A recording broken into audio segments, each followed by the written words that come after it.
ఏకాగ్రత అనేది చాలా ముఖ్యం అన్నది. జపం గాని ధ్యానం గాని చేసేటప్పుడు ఈ శ్రీకృష్ణ పరమాత్మ ఏం చెప్తున్నారు నాయన, ఏకాంతంలో కూర్చుని నీ కట్టె అంటే శరీరం ఏకాంతంలో ఉన్న మనస్సు ఎక్కడుంది, ఇదండి ప్రధానం.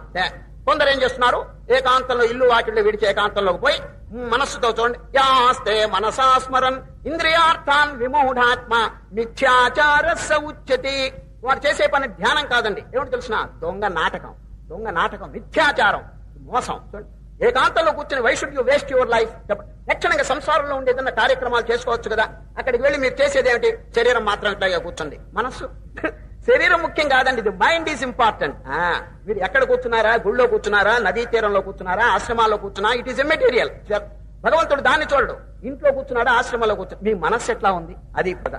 మీరు ఇంట్లో కూర్చొని చక్కగా భగవంతుని యందు ఏకాగ్రతతో అనన్యమైనటువంటి, చూడండి గీతలోనండి ఎక్కడ చూసినా అనన్య అనే పదం శ్రీకృష్ణ పరమాత్మ ప్రయోగిస్తాడు. ఏమిటి దాని అర్థం చెప్పండి. భక్తి అందరికీ ఉంది, కానీ అనన్య భక్తి లేదండి. అనన్య భక్తి అంటే ఏమిటి, అన్యము లేనిది అనన్యం. అన్యం అంటే ఇతరమైనటువంటి ప్రాపంచిక సంకల్పములు ఏది లేకుండా గనక మీరు ఏకాగ్రంగా ఉంటే దాని పేరు అనన్య భక్తి అండి. అది ఎవరికి ఉన్నదండి, ఏదో మామూలు భక్తి అందరికీ ఉన్నదే గాని అనన్య ప్రాపంచికమైనటువంటి సంకల్పం వృత్తి ఏది మనస్సుకి రాకుండా ఏకాగ్రంగా ఉంటే ఆహా, అప్పుడే వాడు మోక్షం పొందుతాడని ఇంకా ఎక్కువ ఆలస్యం లేదండి. అది